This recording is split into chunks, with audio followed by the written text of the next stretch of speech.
नमस्ते दोस्तों, आपका मेरे यूट्यूब चैनल में स्वागत है। आज हम सीखेंगे लूप स्टेटमेंट। तो दोस्तों लूप स्टेटमेंट जो होता है वो पहले आप समझ लो कि हमें कब यूज़ करना है। कि जब भी कोई ऐसी टास्क है जो हमें एक से ज़्यादा बार करनी पड़े, रिपिटेटिव टास्क है, तो उस वक़्त हम लूप का यूज़ करते हैं। तो लूप के लिए आपको पहले 3 चीज़ें आइडेंटिफ़ाई करनी होती हैं। तो सबसे पहले हमें आइडेंटिफ़ाई करना होता है इनिशियलाइज़ेशन, दैट मीन्स कि लूप को शुरू कहाँ से करना है। उसके बाद होता है कंडीशन, दैट मीन्स ऐसी शर्त कि कहाँ तक हमें लूप को ले जाना है वो आइडेंटिफाई करनी। मतलब जब तक वो कंडीशन ट्रू होगी वो लूप में रहेगा। जैसे ही कंडीशन फॉल्स होगी लूप स्टॉप हो जाएगा। उसके बाद है इंक्रीमेंट और डिक्रीमेंट। मतलब आपका लूप जो है वो इंक्रीमेंटल है या तो डिक्रीमेंटल। तो लेट्स हम फॉर एग्जांपल कुछ देखते हैं और उसमें आइडेंटिफाई करते हैं कि इनिशियलाइजेशन क्या है, कंडीशन क्या है, इंक्रीमेंटल है कि डिक्रीमेंटल है। तो देखते हैं एग्जांपल। तो ये लूप आप देख रहे हो यहाँ पे 1 2 3 4 5 6 7 8 और 9 प्रिंट किया हुआ है। तो यहाँ पे हमारा इनिशियलाइजेशन रहेगा 1। फिर हमें 10 तक जाना है, तो हमें जब तक उसकी वैल्यू 10 या 10 से कम है तब तक जाना है। वो रहेगी हमारी कंडीशन। और यहाँ पे आप देख सकते हो कि 1 का 2, 2 का 3, 3 का 4, दैट मीन्स ये लूप जो है वो इंक्रीमेंट हो रहा है। तो ये इंक्रीमेंटल लूप है। आगे दूसरा एग्जांपल देखते हैं। यहाँ पे आप देख सकते हो 10, 9, 8, 7, 6, 5 इस तरह से। तो यहाँ पे हमारा इनिशियलाइजेशन रहेगा 10 और हमें 1 दैट मीन्स ग्रेटर देन 0 या तो ग्रेटर देन और इक्वल टू 1 तक जाना है। और आप देख सकते हो कि यहाँ पे एक-एक का डिक्रीमेंट हो रहा है। आगे और एक एग्जांपल देखते हैं। तो यहाँ पे आप सोचो कि इनिशियलाइजेशन क्या होगा, कंडीशन क्या होगी और इंक्रीमेंट है कि नहीं। तो देखिए, ये लूप कहाँ से स्टार्ट हो रहा है? 1000 से। दैट मीन्स ये हमारा इनिशियलाइजेशन रहेगा। कहाँ तक जा रहा है? तो 2000 तक। तो हमें जब तक वो वैल्यू 2000 या 2000 से कम है तब तक लूप में रहना है। और यहाँ पे आप देख सकते हो कि इंक्रीमेंट है। एक-एक नंबर बढ़ रहा है। तो ये इंक्रीमेंटल लूप है। तो आगे चलते हैं कि सी के अंदर कितनी टाइप के लूप स्टेटमेंट है वो देखेंगे। तो सी के अंदर हम 3 तरह के लूप देखेंगे। एक है व्हाइल लूप, दूसरा है फोर लूप, तीसरा है डू व्हाइल लूप। तो सबसे पहले हम व्हाइल लूप देखेंगे। व्हाइल लूप की जो सिंटैक्स है वो कुछ इस तरह से है कि पहले हमें व्हाइल लिखना है, फिर एक ब्रैकेट के अंदर हमें लिखना है उसका कंडीशन। जब तक वो कंडीशन ट्रू होगी तो हमें कौन से स्टेटमेंट लेने हैं वो हमें कर्ली ब्रैकेट के अंदर लिखना है। कर्ली ब्रैकेट के अंदर अगर एक ही स्टेटमेंट है तो ये ऑप्शनल है, कर्ली ब्रैकेट नहीं करोगे तो चलेगा। बट एक से ज्यादा है तो ये कंपलसरी है, आपको कर्ली ब्रैकेट में ही लिखना होगा। अब हम एक एग्जांपल लेते हैं कि मुझे 1 टू 10 प्रिंट करना है, तो उसका व्हाइल लूप का जो फ्लो चार्ट है वो कैसा बनेगा? तो व्हाइल लूप का जो फ्लो चार्ट है वो कुछ इस तरह से बनेगा। पहले हमें स्टार्ट करना है, फिर हम एक वेरिएबल लेंगे आई, जिसके अंदर हम पहले 1 स्टोर करेंगे। तो आई में आप देख सकते हो यहाँ पे 1 आ गया है। फिर हमें कंडीशन चेक करनी होगी कि आई लेस देन और इक्वल टू 10 है कि नहीं। अगर वो वैल्यू ट्रू है तो हमें क्या करना है, आई की वैल्यू को प्रिंट करना है और आई में एक इंक्रीमेंट करना है। तो वो हम स्टेटमेंट एग्जीक्यूट करेंगे, देन वापस हम इसको चेक करेंगे कि हमारा जो वैल्यू है, अब आई की वैल्यू क्या हो गई है, ट्रू हो गई है एग्जीक्यूशन होने के बाद। तो 2 इज ऑल्सो लेस देन 10।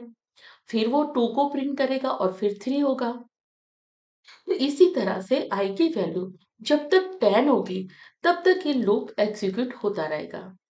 तो आप देख सकते हो कि अभी वो एग्जीक्यूट हो रहा है। अब आई की वैल्यू जैसे ही 11 होगी, वो कंडीशन ट्रू नहीं रहेगी, फॉल्स होगी, तो वो बाहर निकल जाएगा लूप से और व्हाइल लूप के नीचे जो स्टेटमेंट होगा वो एग्जीक्यूट होगा। तो आई होप ये एग्जाम्पल के साथ आप व्हाइल लूप का फ्लो चार्ट भी समझ गए होंगे कि वो किस तरह से बनेगा। अब मान लो दोस्तों कि यहाँ पे हम आई में 1 नहीं बट 99 रखते हैं, तो होगा क्या कि वो पहले ही चेक करता है। तो वो लेस देन और इक्वल टू 10 कंडीशन ट्रू नहीं होगी तो डायरेक्ट बाहर आ जाएगा। दैट मीन्स ये एंट्री कंट्रोल लूप है, मीन्स लूप में एंटर होते वक्त वो चेक करता है और अगर वो कंडीशन ट्रू रही तो ही वो लूप में जाएगा, अदरवाइज वो बाहर हो जाएगा। जैसे कि हम मूवी देखने जाते हैं, पहले टिकट खरीदते हैं, फिर जो टिकट होती है वो हम देते हैं, तभी हम अंदर जा सकते हैं। तो आप समझ गए होंगे कि एंट्री कंट्रोल लूप ऐसा भी हो सकता है कि अगर कंडीशन पहले से फ़ॉल्स है तो एक भी बार एग्ज़ीक्यूट ना हो। तो ये एग्ज़ाम्पल आप अच्छे से समझ गए होंगे। नेक्स्ट हम देखेंगे व्हाइल लूप के एग्ज़ाम्पल, जिसमें मैं आपको 1 टू 10 प्रिंट करके एक इंक्रीमेंटल लूप लूँगी और 10 टू 1 प्रिंट करके मैं आपको डिक्रीमेंटल लूप भी बताऊँगी। तो टोटल हम 2 एग्ज़ाम्पल देखेंगे। तो चलते हैं टर्बो सी के अंदर। तो दोस्तों व्हाइल लूप में हम 2 प्रोग्राम बनाएँगे, एक तो प्रिंट 1 टू 10 और दूसरा प्रिंट 10 टू 1। तो सबसे पहले हम 1 टू 10 प्रिंट करेंगे। तो उसके लिए सबसे पहले हम उसका जो पर्पज़ है वो लिखेंगे। उसके बाद हम इंक्लूड कराएँगे, फिर हमारा वॉइड मेन आएगा। यहाँ पे मुझे एक वेरिएबल की ज़रूरत है इंटीजर में, तो मैंने इंटीजर i ले लिया है। उसके बाद मैं क्लियर स्क्रीन कराऊँगी, फिर i में मुझे 1 से स्टार्ट करना है तो मैं वहाँ पे 1 रखूँगी। ये होगा मेरा इनिशियलाइज़ेशन। उसके बाद मैं यहाँ पे कंडीशन लिखूँगी व्हाइल के अंदर कि i लेस देन और इक्वल टू 10, मतलब जब तक i की वैल्यू 10 या 10 से कम है तब तक वो लूप एग्ज़ीक्यूट होना चाहिए। आगे चलते हैं। अगर ये कंडीशन ट्रू है तो हमें क्या करना है, i की वैल्यू को प्रिंट करना है।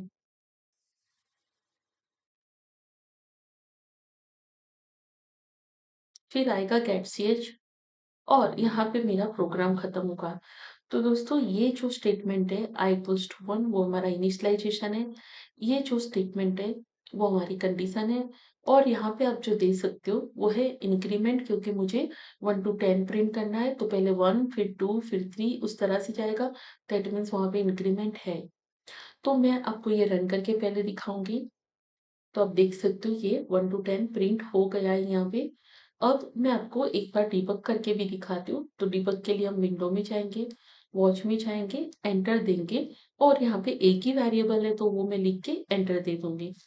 उसको मैं थोड़ी विंडो को छोटी कर रही हूँ और प्रोग्राम को भी थोड़ा रिसाइज़ कर रही हूँ और मैं F8 से जाऊँगी। तो आप देख सकते हो कि अभी F8 में प्रोग्राम का डिबगिंग स्टार्ट हो गया है। अभी देखो i की वैल्यू जो है ना, वो गार्बेज वैल्यू है जो हमने नहीं दी है। अब जब i में हम 1 सेट करेंगे तो वहाँ पे 1 आ गया। फिर वो कंडीशन चेक होगी कि 1 लेस देन और इक्वल टू 10 है कि नहीं। तो यस वो कंडीशन ट्रू हो गई तो वो 1 प्रिंट होगा, फिर i का 2 हो जाएगा। आप देख सकते हो यहाँ पे 2 हो गया। फिर वो 2 लेस देन 10 है कि नहीं वो प्रिंट होगा और उसी तरह से 10 तक जाएगा।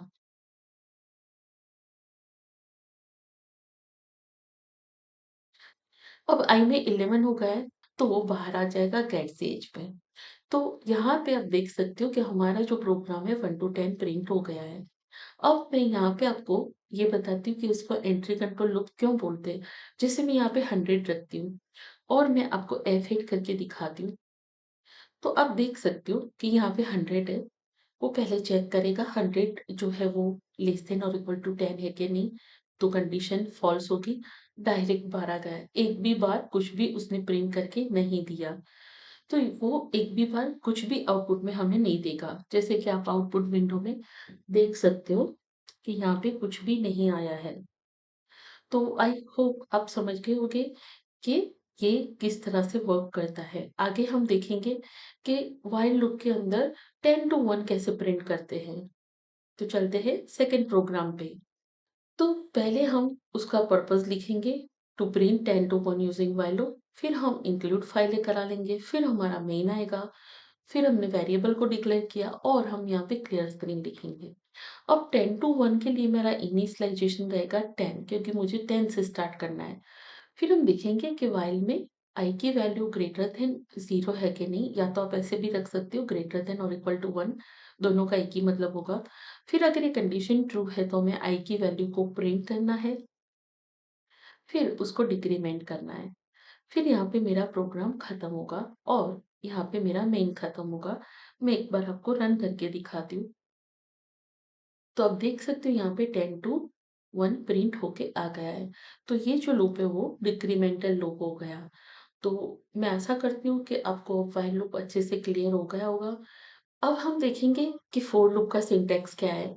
तो जैसे कि आप देख सकते हो कि फोर लूप में हमें सबसे पहले इनिशियलाइजेशन रखना है, उसके बाद आएगी कंडीशन, उसके बाद आएगा इंक्रीमेंट या तो डिक्रीमेंट। तो अगर ये कंडीशन ट्रू है, तो हमें क्या करना है, वो हमें कर्ली ब्रैकेट के अंदर उसका कोड लिखना है। और अगर वो कोड एक से ज़्यादा स्टेटमेंट का है, तो कर्ली ब्रैकेट मस्ट है। एक ही लाइन है, तो कर्ली ब्रैकेट आप नहीं भी रखोगे तो चलेगा। उसका जो फ्लो चार्ट है, वो सेम एज़ व्हाइल जैसा ही बनता है। जैसे कि हमने एग्ज़ाम्पल लिया था 1 टू 10 प्रिंट करना, तो जैसे व्हाइल में था वैसा ही यहाँ पे बनेगा, क्योंकि 4 जो है वो भी एंट्री कंट्रोल लूप है। तो उसमें भी पहले स्टार्ट आएगा, उसके बाद यहाँ पे आएगा इनिशियलाइज़ेशन, जहाँ पे हम 1 रखेंगे, फिर कंडीशन चेक होगी, उसके बाद कंडीशन अगर ट्रू रही तो आई की वैल्यू प्रिंट होगी और इंक्रीमेंट होगा। तो ये लूप 10 टाइम एग्ज़ीक्यूट होगा। तो आप देख सकते हो कि यहाँ पे वो एग्ज़ीक्यूट हो रहा है, आई की वैल्यू यहाँ पे इंक्रीमेंट हो रही है। जैसे ही आई की वैल्यू 11 होगी, वो लूप से बाहर आ जाएगा। यहाँ पे भी अगर आप i की वैल्यू में सपोज़ 200 रखते हो, तो ये डायरेक्ट बाहर आ जाएगा। वो लूप एक भी बार नहीं घूमेगा, बिकॉज़ 4 जो होता है वो एंट्री कंट्रोल लूप है, एंटर होते वक़्त ही कंडीशन चेक होती है। ट्रू होगा तो ही वो लूप में जाएगा, अदरवाइज़ वो बाहर आ जाएगा। तो हम इसी का प्रोग्राम बनाएँगे। एक प्रोग्राम हम बनाएँगे 1 टू 10 और दूसरा प्रोग्राम हम बनाएँगे 10 टू 1। तो चलते हैं टर्बो सी के अंदर। तो 1 टू 10 फॉर लूप से प्रिंट करने के लिए पहले हम प्रोग्राम का टाइटल लिखेंगे, फिर इंक्लूड कराएँगे, फिर हमारा मेन होगा और वेरिएबल डिक्लेरेशन पार्ट, फिर क्लियर स्क्रीन आएगा। उसके बाद फॉर लूप में हम पहले हम इनिशियलाइज़ेशन रखेंगे, देन हमारी कंडीशन जो हम व्हाइल में रखी थी वही कंडीशन रहेगी। यहाँ पे इंक्रीमेंट उसी लाइन में आ जाएगा। तो आप देख सकते हो कि फॉर लूप में इनिशियलाइज़ेशन, कंडीशन और इंक्रीमेंट तीनों एक ही ब्रैकेट में आ गए हैं। आगे अगर ये कंडीशन ट्रू है तो हमें क्या करना है? हमें i की वैल्यू को प्रिंट करना है। तो यहाँ पे हम i को प्रिंट कराएँगे और कर्ली ब्रैकेट बंद कर देंगे। अगर फोर लूप में इसी तरह से एक ही स्टेटमेंट है, तो ये कर्ली ब्रैकेट ऑप्शनल है। आप नहीं करोगे तो भी प्रोग्राम सक्सेसफुली रन होगा। आगे देखते हैं। उसके बाद हम प्रोग्राम को खत्म करेंगे और यहाँ पे हमारा मेन भी खत्म होगा। मैं एक बार रन करके आपको दिखा दूँ। तो यहाँ पे आप देख सकते हो कि 1 टू 10 प्रिंट हुआ। ये भी एंट्री कंट्रोल लूप है। अगर मैं यहाँ पे 100 रखूँगी और मैं रन करती हूँ, तो आप देख सकते हो कि आउटपुट में हमें कुछ नहीं मिला, क्योंकि वो लूप के अंदर गया ही नहीं है, क्योंकि कंडीशन पहले ही केस में फॉल्स हो जाएगी। तो आप समझ गए होंगे कि फॉर लूप किस तरह से एंट्री कंट्रोल है। नेक्स्ट हम देखेंगे 10 टू 1 फॉर लूप से किस तरह से प्रिंट करते हैं। तो 10 टू 1 फॉर लूप से प्रिंट करने के लिए पहले हम टाइटल लिखेंगे, जो कि टोटली ऑप्शनल है। उसके बाद हम इंक्लूड फाइलें करा लेंगे। उसके बाद हमारा मेन आएगा, वेरिएबल डिक्लेरेशन पार्ट आएगा और क्लियर स्क्रीन। फिर फॉर लूप में हम यहाँ पे इनिशियलाइजेशन रखेंगे i इक्वल्स टू 10, क्योंकि हमारा लूप 10 से स्टार्ट होगा। फिर i ग्रेटर देन 0, वो हमारी कंडीशन होगी, और i माइनस माइनस। और अगर ये कंडीशन ट्रू है, तो हमें i की वैल्यू को प्रिंट कराना है और यहाँ पे हमारा फॉर लूप खत्म होगा। उसके बाद गेट ch आएगा और हमारा मेन खत्म होगा। रन करके देखते हैं। तो आप देख सकते हो यहाँ पे 10 टू 1 प्रिंट होके आ गया है। नेक्स्ट हम देखेंगे डू व्हाइल लूप। तो इसका सिंटैक्स आप देख रहे हो कि पहले डू आएगा, फिर कोई भी यहाँ पे कंडीशन नहीं है, और हम क्या करेंगे, लूप में जाके जो भी कोड है वो एग्जीक्यूट कर देंगे, और वो बाहर निकलते वक्त चेक करेगा कि कंडीशन ट्रू है या फॉल्स। अगर वो ट्रू है तभी वो सेकंड टाइम एग्जीक्यूट होने जाएगा। दैट मीन्स यहाँ पे अगर ये कंडीशन फर्स्ट टाइम रॉन्ग होती है, फिर भी ये स्टेटमेंट एक बार तो एग्जीक्यूट हो गई। तो डू व्हाइल को बोलते हैं एग्जिट कंट्रोल लूप। उसका फ्लो चार्ट थोड़ा अलग बनेगा। मैं आपको दिखाती हूँ कैसा बनेगा 1 टू 10 प्रिंट करने का फ्लो चार्ट। तो यहाँ पे पहले स्टार्ट होगा, फिर हम i में 1 लेंगे, फिर कोई भी चेकिंग नहीं होगा। यहाँ पे वो जो भी i की वैल्यू वो प्रिंट होगी, फिर i में एक इंक्रीमेंट होगा, फिर वो चेक करेगा कि i लेस देन और इक्वल टू 10 है कि नहीं। तो अभी 1 है तो वो 2 होगा, और 2 के लिए वो चेक करेगा तो वो ट्रू होगा। आगे जाएगा, ट्रू को प्रिंट करके i की वैल्यू को 3 करेगा। तो इस तरह से वो 3 प्रिंट करेगा, 4 करेगा, 5 करेगा, 6 करेगा, 7 करेगा, 8 करेगा, 9 करेगा, 10 करेगा और जैसे ही 11 होगा, ये कंडीशन जो है वो फ़ॉल्स होगी और वो वहाँ से बाहर आ जाएगा।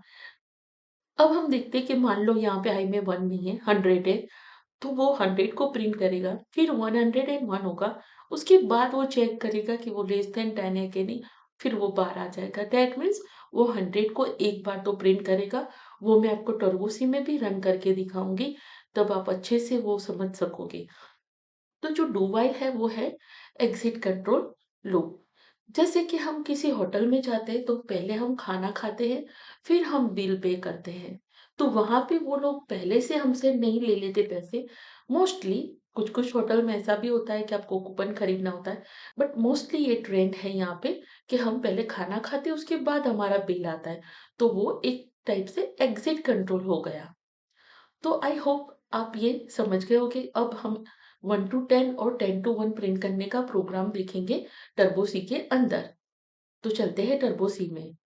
तो दोस्तों 1 टू 10 डू व्हाइल में कैसे प्रिंट होता है वो हम देखते हैं। सबसे पहले हम प्रोग्राम का नाम लिखेंगे, उसके बाद हम इंक्लूड कराएँगे, फिर हमारा वॉइड मेन और वेरिएबल डिक्लेरेशन पार्ट आएगा, फिर हम क्लियर स्क्रीन कराएँगे। उसके बाद हम आई में पहले 1 रखेंगे, वो हमारा इनिशियलाइज़ेशन पार्ट होगा। फिर हम कुछ भी चेक नहीं करेंगे, जस्ट डू को लिख देंगे। फिर यहाँ पे वो लूप के अंदर जाएगा, जो भी आई की वैल्यू उसको प्रिंट करेगा। फिर आई में हमें इंक्रीमेंट देना है और फिर हम व्हाइल में कंडीशन चेक करेंगे कि वो लेस देन और इक्वल टू 10 है कि नहीं। और अगर वो कंडीशन ट्रू है तो वो वापस ये लूप एग्जीक्यूट करेगा, बट अगर मान लो कि फॉल्स है तो वो बाहर निकल जाएगा और गेट सेज हो जाएगा। तो मैं इसको आपको एक बार रन करके दिखाती हूँ। तो यहाँ पे आप देख सकते हो 1 टू 10 हमें मिला है। अब मैं आपको यहाँ पे एक और चीज़ दिखाती हूँ कि मान लो कि हमने 1 नहीं बट यहाँ पे 100 रखा है। तो उस केस में क्या होगा कि उस केस में आप देख सकते हो कि क्या आउटपुट आता है कि 100 एक बार तो प्रिंट हुआ ही। तो आप देख सकते हो कि ये एग्जिट कंट्रोल लूप है। मतलब कंडीशन अगर रॉन्ग भी है तो वो लूप का स्टेटमेंट एक बार तो एग्जीक्यूट होगा ही। जबकि एंट्री कंट्रोल लूप में कुछ भी आउटपुट में नहीं आता था। तो आई होप आप समझ गए होंगे कि डू व्हाइल किस तरह से वर्क करता है। आगे हम देखते हैं 10 टू 1 को डू व्हाइल से कैसे प्रिंट करते हैं। तो 10 टू 1 को डू व्हाइल से प्रिंट करने के लिए पहले हम उसका हेतु लिखेंगे, फिर हेडर फाइल ले लेंगे, उसके बाद हमारा मेन आएगा, उसके बाद हम वेरिएबल डिक्लेयर करेंगे, क्लियर स्क्रीन कराएँगे। फिर यहाँ पे हमारा इनिशियलाइज़ेशन है वो 10 होगा, क्योंकि मुझे 10 से स्टार्ट करना है। फिर डू स्टेटमेंट आएगा, उसके बाद हम आई की वैल्यू को प्रिंट कराएँगे और फिर एक डिक्रीमेंट होगा और यहाँ पे व्हाइल में कंडीशन आएगी कि आई जो है वो अभी 0 से ग्रेटर है कि नहीं। अगर वो कंडीशन ट्रू होगी तो अगेन लूप एग्जीक्यूट होगा, अगर फॉल्स होगी तो वो गेट सीएच पे चला जाएगा और यहाँ पे हमारा लूप फिनिश हो जाएगा और यहाँ पे हमारा प्रोग्राम फिनिश हो जाएगा। तो मैं आशा करती हूँ कि आपको ये समझ आ गया होगा। एक बार हम रन करके भी देख लेते हैं। तो आप देख सकते हो यहाँ पे 10 टू 1 प्रिंट हो गया है। तो मैं आशा करती हूँ कि आपको ये मेरा वीडियो अच्छा लगा होगा, जिसमें जो सी के तीनों लूप हैं वो आपको क्लियर हो गए होंगे।